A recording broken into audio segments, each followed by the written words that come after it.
Good morning, guys. It is bright and sunny today, which it hasn't been for a couple of days now. It's been a little overcast and rainy, but that's okay.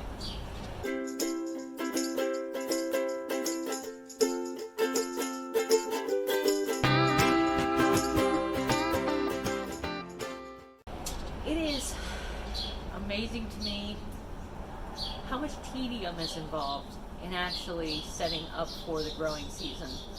It doesn't seem like tedium to me, but for a lot of people it might be. Lights have to go in the greenhouse. I have to sort my seeds and make sure that they're all in proper little packets, because those big huge packets they come in are just way too big to deal with. I need to be able to see them at a moment's notice and be able to pick them out. There's making sure that I don't spend too much on any one product, like fertilizer, containers, things like that. Even peat moss versus the cocoa coir that I use for seeding. It's all an incredibly long, patient process. I'm glad I have the winter to do it. Conor from County Cork asks, have you ever considered using containers? They work really well in my backyard. Yes, Conor. Actually, this year, that's pretty much all I will be using. I do have a few raised beds that I put together from scrap siding slats. However, they're falling apart rather rapidly, so this will be the last year that I can use those.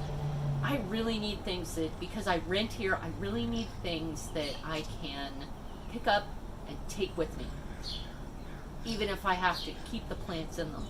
Because as a renter in the United States, it's hard to know if we're going to be able to keep our place or not. If the place is sold and our contract is up, out we go. So this is also something that I really need to keep an eye on. So it's containers for me, which means I can control my watering, I can control my soil, I can control my fertilization. I always know it's in my soil. I don't necessarily have to get it tested, because I just know from the beginning what's in it. Well, guys, enjoy my lovely little tedium day, and I'm looking forward to actually warmer temperatures here in the next few weeks. So you're going to see the seed pods really start to ramp up.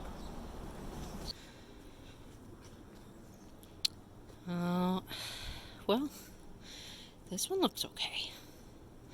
This one looks okay, and this one looks like it may make it. I think I killed this one. Unfortunately, yesterday I had an incident.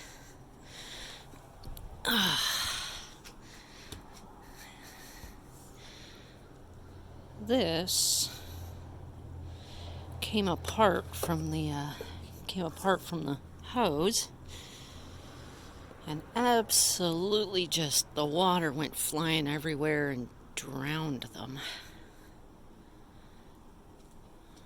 I think this one just got knocked for 3, although it is still green and the leaves are still they're not droopy. It's just the stem. So I'll put them in, see how they do. Could be my first loss for the season. A mustard.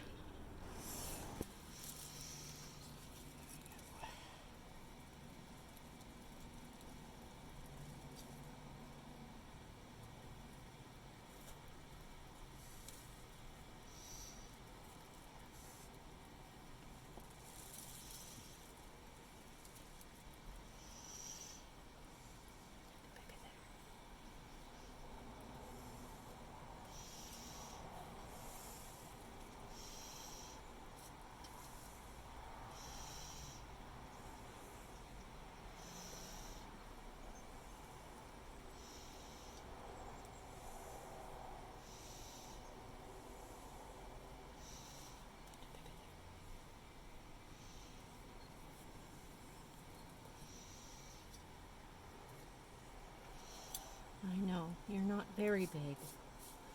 but I think he'll be okay.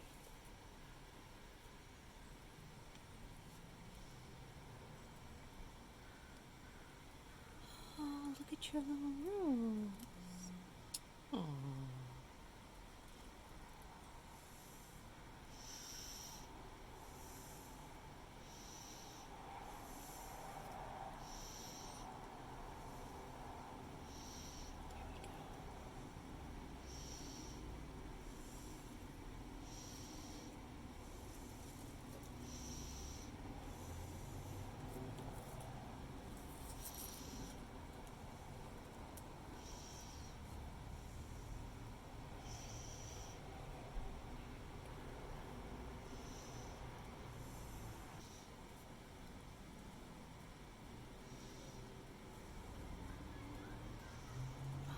You have good rooms.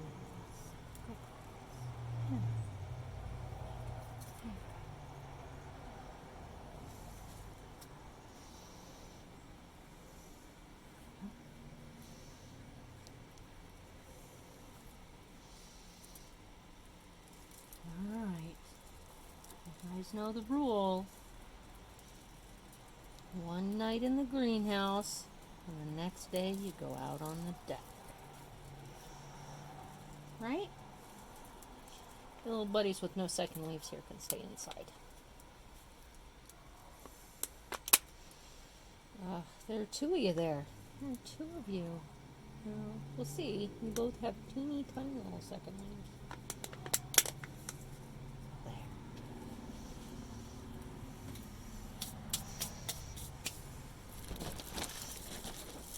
A bit of water. A bit of water.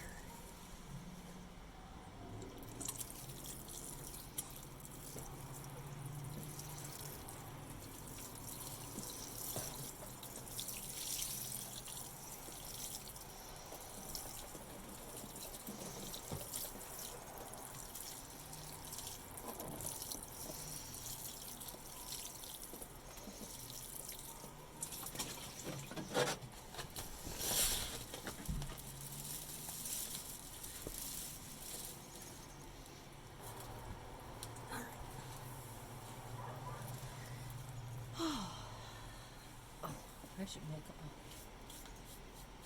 a thing.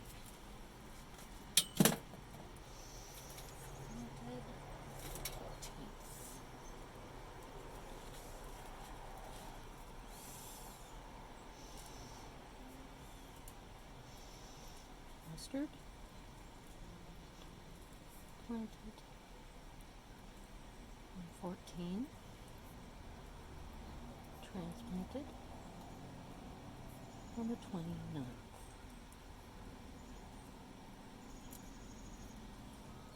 "15 days old.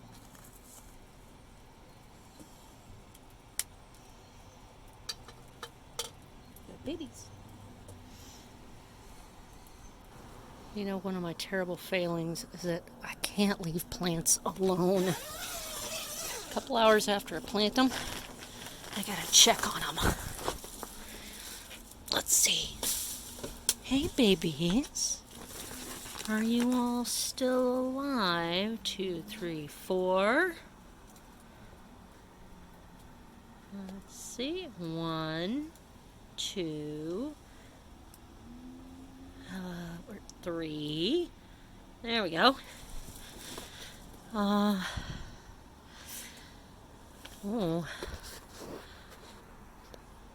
And 1. I didn't plant any more than that. So yes, they are all still alive, and they seem perky. Yay.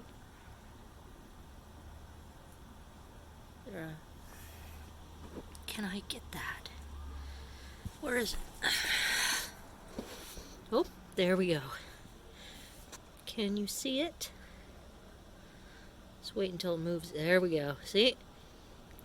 That's a gnat, and it's looking to lay eggs. Because there's fertilizer in this soil, it probably won't choose to lay eggs here.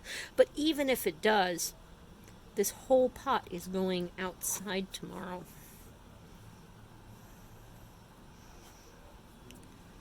And the eggs won't survive the eggs wouldn't survive in the cold. Freezing cold, boiling hot.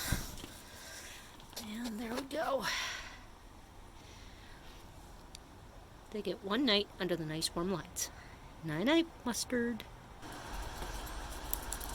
Alright.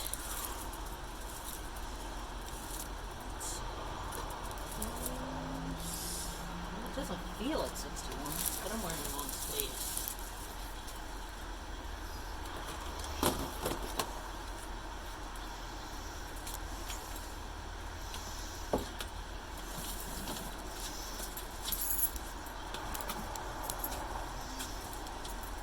Get out of the way, please.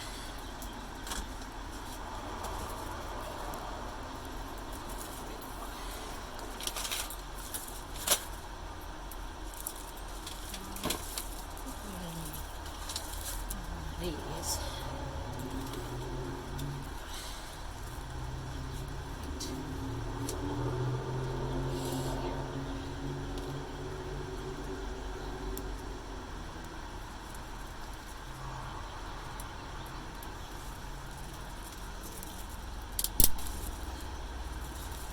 That's okay.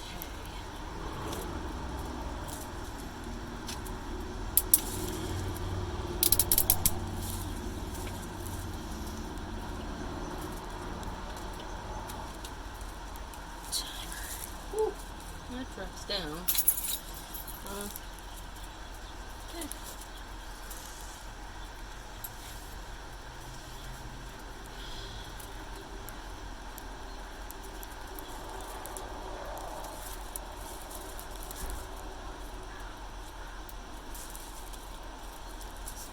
Yes, come on.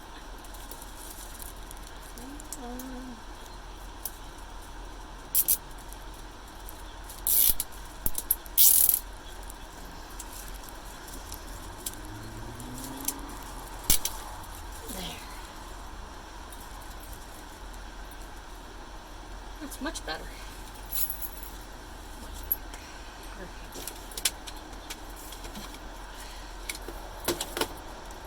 Two.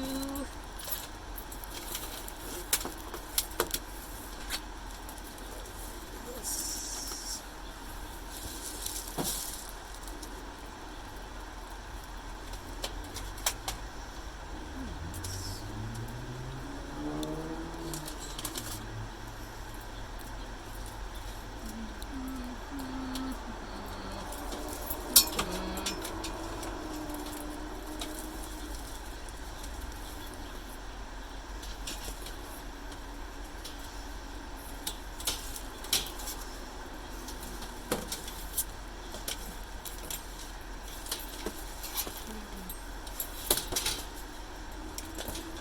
I hate it, this wall gets so wet.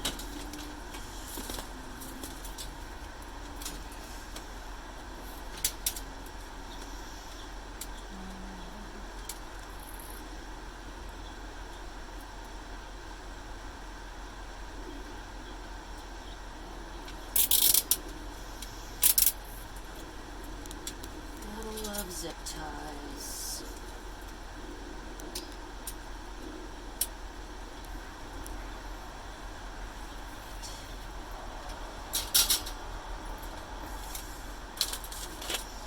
So for the fact I can never get them off.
neat. This batch. Two here. Now, one here. And then we're gonna do put you over here too.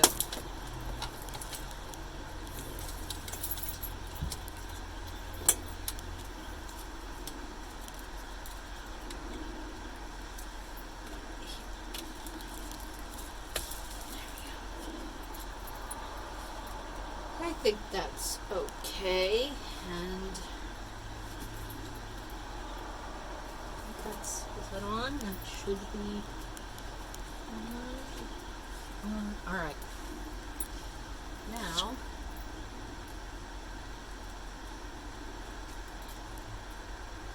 on. Oh no.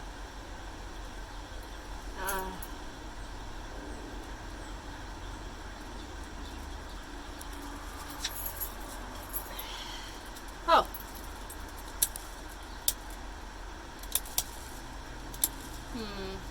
Maybe I don't have it plugged in.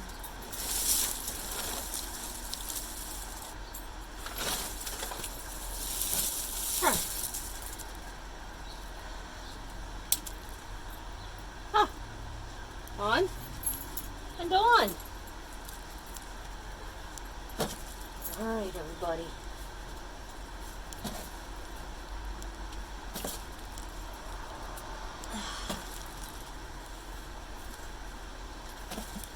Yes, you're gonna have to share a light for a little while, but I don't think you'll mind too much. It's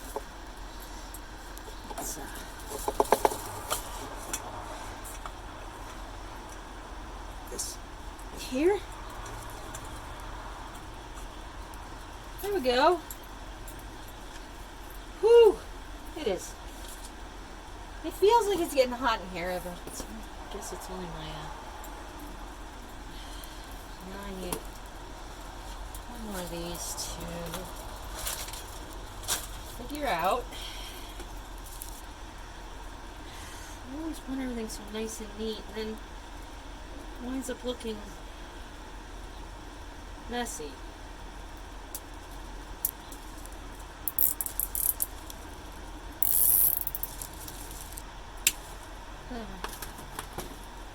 That looks tidy. But I need this to be tidy too. And I really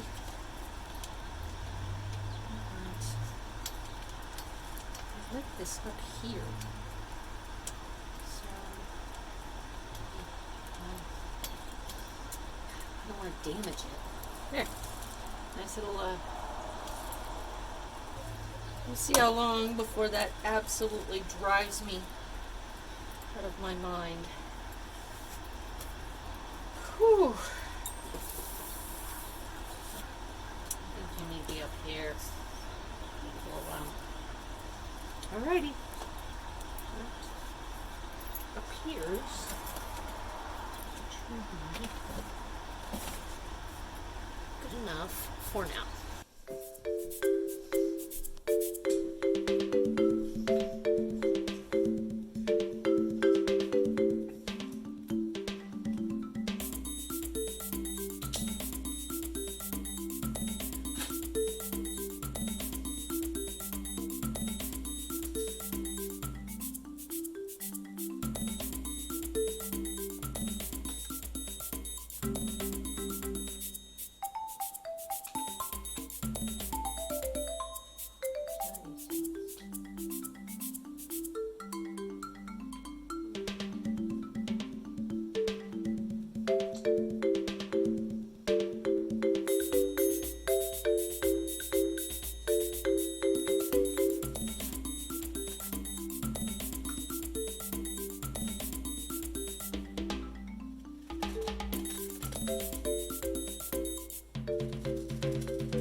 You might be asking yourself, how do I know I've gotten my money's worth with a grow bag? Well, what you really want to know is how many gallons your container was advertised as and how many gallons you're really going to get when you fill that container up. This is a 7-gallon container. What you want to know is your cubic inches. It's really easy. You can go onto Google and find a volume calculator of a cylinder for a round bag, or a volume calculator for a cube for your rectangular grow bags. For your round grow bags, you're going to need to know the radius of the bag. Measure at the bottom of the bag. If you try to keep it up and measure the insides, it's going to be terrible. Just measure from seam to seam.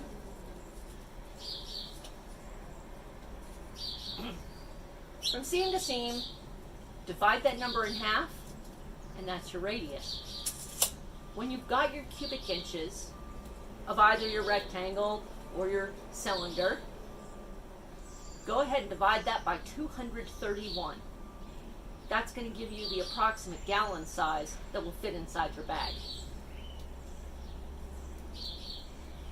This 7-gallon bag actually holds a little more than 7 gallons. It's not always easy to cut in mass quantities, and these are sold in mass quantities on Amazon. So if you're ordering off Amazon, more than likely you're going to get a little more or a little less. This was advertised as a 10-gallon container, and it actually only holds 9.12 all the way to the top of the felt. I fixed that by putting in Coroplast sheets. Now, not only does it hold 10 gallons, the Coroplast sheets actually hold up the sides so they don't collapse with all the soil in them. So that's a good way to know whether you're actually getting your money's worth and whether you should actually send the item back if it's terribly lower or beyond what you think is worth what you paid for it, or keep it and just deal with the less or more than you paid for.